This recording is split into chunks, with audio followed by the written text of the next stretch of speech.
pase, pierna derecha, directo al arco, ¡golazo! ¡Golazo!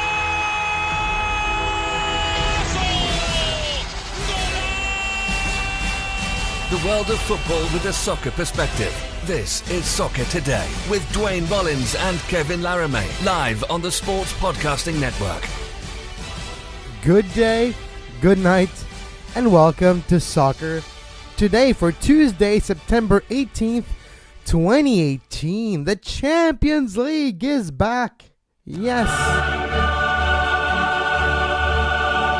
It's back, and it's going to be a busy day in the Champions League. 8 games today, 8 games tomorrow. We'll preview and mention the schedule of those 2 days on today's show. Tomorrow, we're taking a little bit of an unexpected day off. I'm out of town for the day tomorrow, and Duane is still recovering from a very difficult cold that he's having right now. It's more than a cold; it's a flu, and it's a real flu, and he's bedridden. So, speedy recovery to Duane. I'm holding the fort until he comes back, hopefully for Thursday's show. But wow, the Champions League is back. But before we start talking about the Champions League, I guess I felt something in the air yesterday.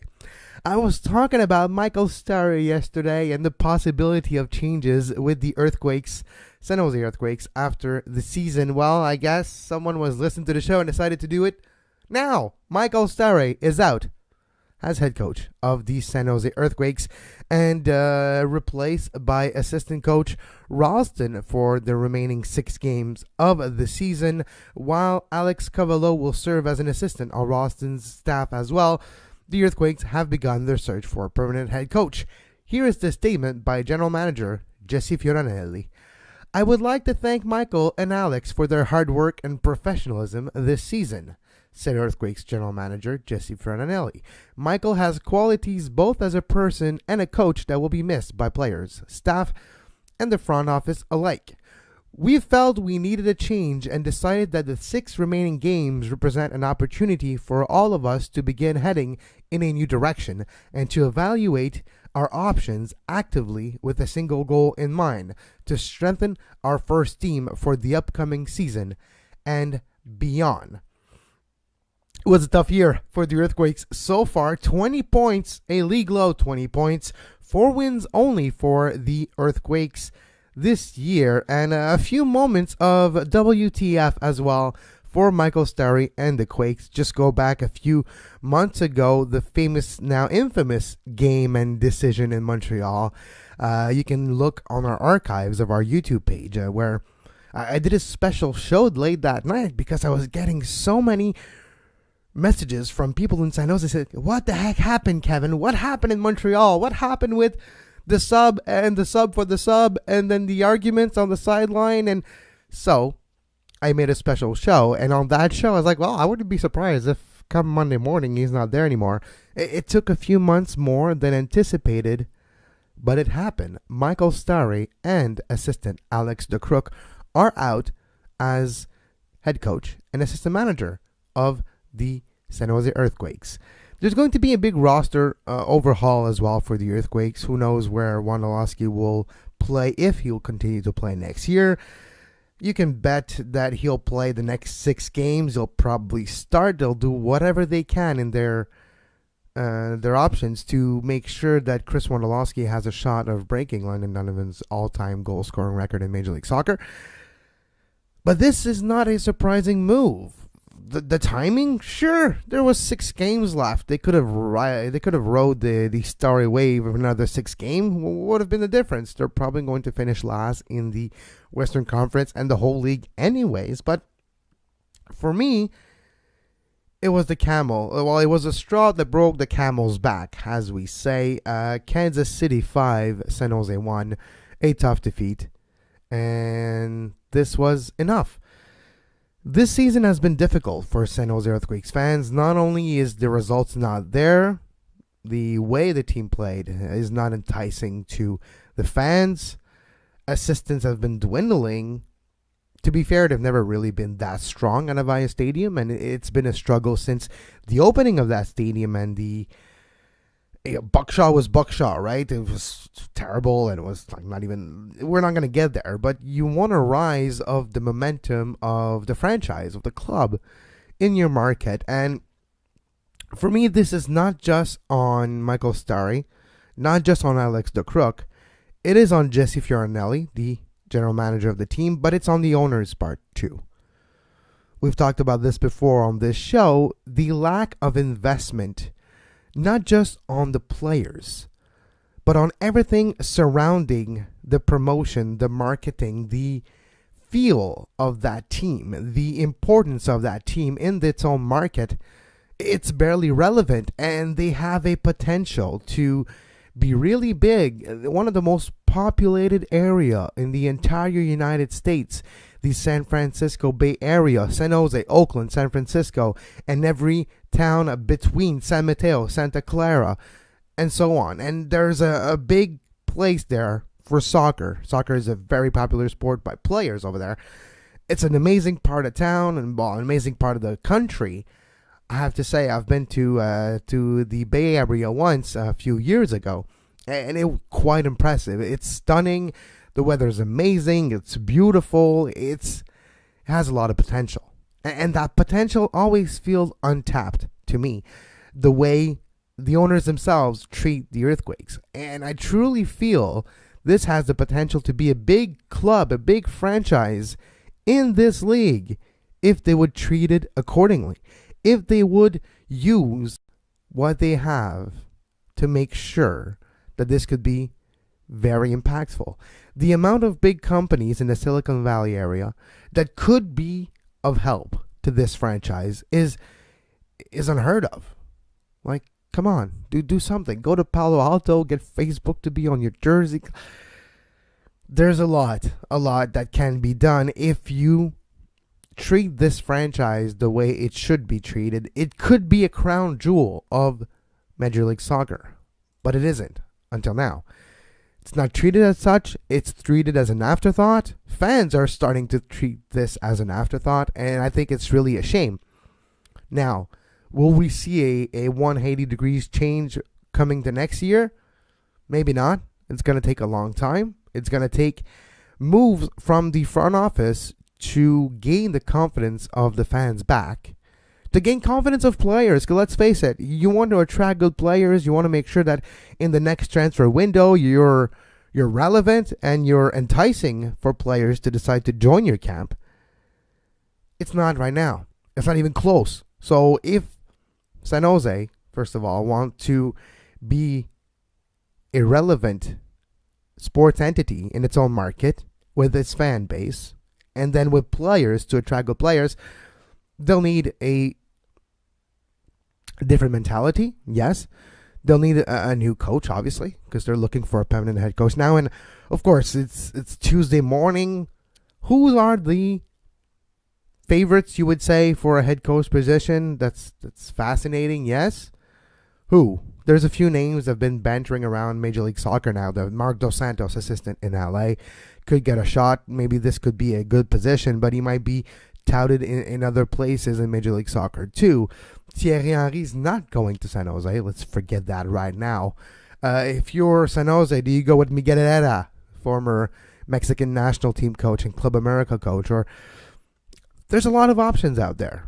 There's going to be more options. There's Caleb Porter, who is available to become a coach. We'll see what happens to him. Maybe he's going to be enticed by the job in LA as well. So there's two good coaching positions available in California.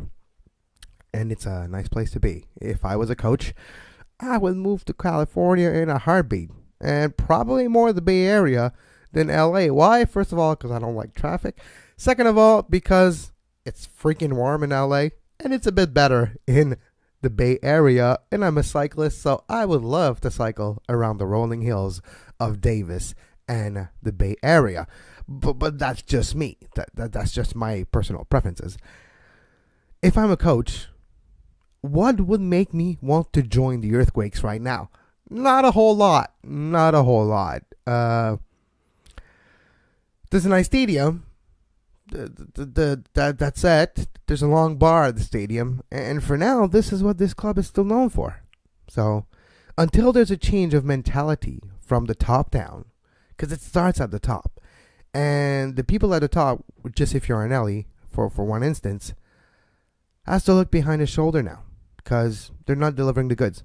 They're not delivering not just the results on the field. Those are not there. 4 wins in 28 games, 6 games left, 20 points. Terrible, abysmal. It's one of the worst seasons in MLS history. So, what do they need to change? Again, the coaching decision, choosing the permanent head coach will be one important aspect. But changing the head coach without changing the mentality of which player do we get? Do we invest in 3 DPs? Do we want a name? Should we get a name to get the fans back? Look at DC. We were all wondering if Rooney would have been worth it. Well, I guess he was, and he is delivered on and off the pitch. Look at the stadium. It was not necessarily great at the beginning of the opening of Audi Field with the supporters group fights against the front office of DC United. Eventually, they got the supporters group back in the fold. The atmosphere is now good. The stands are filled with fans, and Audi Field seems like the place to be to watch soccer right now. Yes, there's another great space, great stadium in the league right now, too. But DC is relevant again. You already have your stadium, San Jose. You already have your brand new shining toy. You just need someone to play with that toy. Get a name, get a recognizable figure, invest money, start wasting time. You might be better for it. And I truly feel that if San Jose uses all that it can to convince players and coaches to come to the Bay Area, use what you have that other teams don't. Use the weather. Use this. Okay, don't tell people how much it costs for rent, okay? Because that might not help. But pay for their apartment if you have to. Whatever it takes. Whatever it takes. You can be relevant again. And if you're a San Jose fan and you're listening to this, demand change. Demand relevancy. Demand a name that you have heard of before that is not 45 years old, that can come into your team, be effective on the pitch, fill the stands, and help change the mentality of this group. And you need to change the accountability of the general manager and of the head coach. This is the number one aspect for me if I was a San Jose Earthquakes fan. Teams need to be accountable. They started to be accountable yesterday morning by firing Michael Stahre and Alex DeCrook. This needs to change too. Look at your roster. Overhaul that roster. Give chances to people that didn't get their chances. Make sure that you develop the young crop. Whatever happened to Tema Thompson, right? He was supposed to be a next great player in San Jose. Never been fully entrusted by this team. You need to embrace what you can be and not be afraid of your potential self. This needs to change in San Jose, and hopefully it will. Hopefully the decision to fire Michael Stahre and Alex DeCrook is the first step into the Earthquake being relevant. Once again, the last time the Earthquakes were relevant is because Wondolowski scored 27 goals and they skewed the balance of power in the Western Conference, and they were maybe seen as better as they actually were. So for me, that's really important.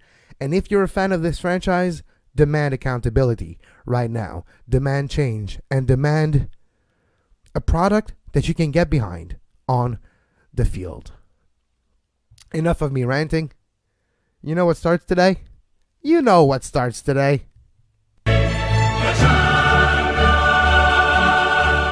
It's back. And there's 8 games today, 8 games tomorrow. Busy time in the Champions League to start match day 1 of 6 of the group stage. We have at 12:55 Eastern time today, Barcelona, PSV Eindhoven. Put Barcelona in your parlay on this one. We have Inter Milan, Tottenham Hotspurs.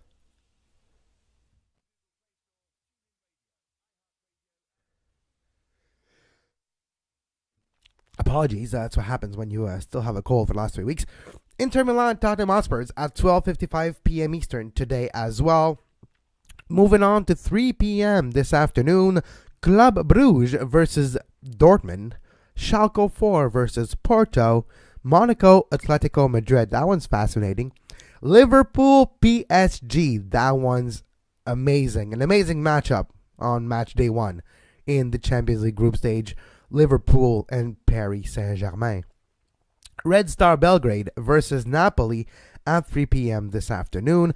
Galatasaray versus Lokomotiv Moscow. Galatasaray from Turkey, Lokomotiv Moscow from, well, Russia, Moscow, obviously. And those are the games today. If I had to choose a few games and put an old $2 and trying to get most amount of money with a parlay, I'll choose 3. I'm choosing Barcelona versus PSV Eindhoven. Barcelona at home, done. I'm choosing Dortmund as well. Dortmund on the road, but facing Club Brugge. Dortmund should be able to win this game. Those are 2 games in my parlay, and I'm adding a third one. I'm taking Napoli, traveling to Red Star Belgrade, and Napoli on the parlay too. The fact that Dortmund and Napoli are on the road might give you a bit better odds, and your potential winnings will be maybe a bit higher. So I'm choosing Barcelona, Dortmund, and Napoli as my parlay for today. And of course, as we mentioned earlier during this show, tomorrow we won't be there. So I'm going to talk about tomorrow's game, and I'm going to do the same thing. Choose a parlay, 3 games that I feel are worth putting money on for tomorrow. By the way, if you're listening to this show right now live from Canada, you might be wondering, well, which channel am I going to watch it on? I can't see it in the schedules. Well, don't you remember? DAZN has the Champions League rights for the 2018-2019 season. So you need to stream. You need to fork out $20 a month and be a subscriber. Then you need a Chromecast or something of that effect plugged in your television to be able to stream those games or to cast those games to your television set. I've been watching DAZN for almost a year now, since 9 months since MLS Live has been included in DAZN, and I have to say, I did have my reservations at the beginning, but technically speaking, the streams, probably because my internet is good. If you have a good internet connection with high bandwidth and not a problem with streaming, especially if you have a 5 gigahertz Wi-Fi connection, you should be really fine for HD streaming of those games. Connection has been great. Quality has been great. So I have nothing else to say. The only thing that I do miss is what I call the wrapping of games. So the pre-game, post-game, halftime coverage, those are missing, yes, with the Champions League on DAZN. And that's unfortunate. And if DAZN, if you're listening to me right now, I have a TV studio right here. I can make your pre-game, post-game, halftime coverage, whatever you need can be done. It's not that expensive. And we need to talk if you want this done. But I do feel that's what's missing in the DAZN coverage. We'll see how it goes today with a lot of games at the same time. We'll see if there's any issues. And if you do have issues in Canada with DAZN while watching the Champions League, let us know at Soccer Today SPN and on my personal Twitter feed at Kev Laramee. Tomorrow's games: Ajax versus Ajax, so the team from the Netherlands versus the team from Greece. Shakhtar Donetsk from Ukraine versus Offenheim from the Bundesliga in Germany. Real Madrid-Roma, that's another very fascinating game tomorrow. Real Madrid and Roma is a matchup that could be quite a cracker of a game. We'll see how Roma plays on the road at the Santiago Bernabeu, but this could be a great game tomorrow at 3 p.m. And tomorrow as well, Valencia versus Juventus. Cristiano Ronaldo's debut with Juventus in the Champions League. He has won the last 3 with Real Madrid. Finally, Cristiano Ronaldo scored his first 2 goals with Juventus last weekend. Now traveling to Spain, traveling to Valencia to face Valencia and Juventus. Looking for a great season in the Champions League. Let's face it, that's why they got Ronaldo. Not just to be on top of FIFA 19, but to as well be successful in the Champions League. Another fascinating matchup that maybe won't be as close as we would hope, but Benfica versus Bayern Munich tomorrow at 3 p.m. Plzen, Victoria Plzen versus CSK Moscow tomorrow at 3 as well. Manchester City versus Olympique de Lyon at the Etihad Stadium is tomorrow at 3 p.m. Eastern as well. And the last game tomorrow, the last game of match day 1, of 6, is Young Boys from Switzerland, and Man United. And this game is interesting. So here's my parlay for Wednesday. I'm taking Hoffenheim going to Ukraine. Hoffenheim winning against Shakhtar Donetsk. I'm taking Real Madrid to win at home versus Roma. So that's 2. And my third one is Man United at Young Boys. Those 3 teams should get the job done. Having 2 teams on the road, once again, will probably give you better odds than you would if you're just taking home teams. Maybe you'll take Juventus against Valencia, but okay, you want to have 4, take those 4. If you want to have 3, take Hoffenheim, Real Madrid, and Man United. And those are good matchups, maybe a good way to transform your $2.20 or your 20 into 100. That might be the way to go for the match day number 1 of the Champions League. Now, to finish the show today, one thing that I think is fascinating too is the whole Serie B situation right now in Italy. If you don't know, I think it's been suspended indefinitely. I have to look more into this story, but that's a story that we will talk about when we come back on Thursday.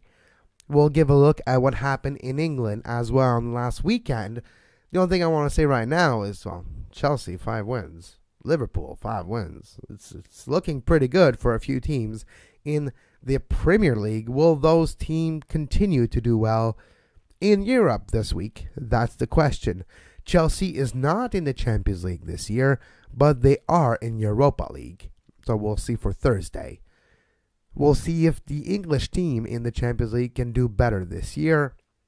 You have in the Champions League this year Man City, Man United, you have Liverpool, and Tottenham Hotspurs.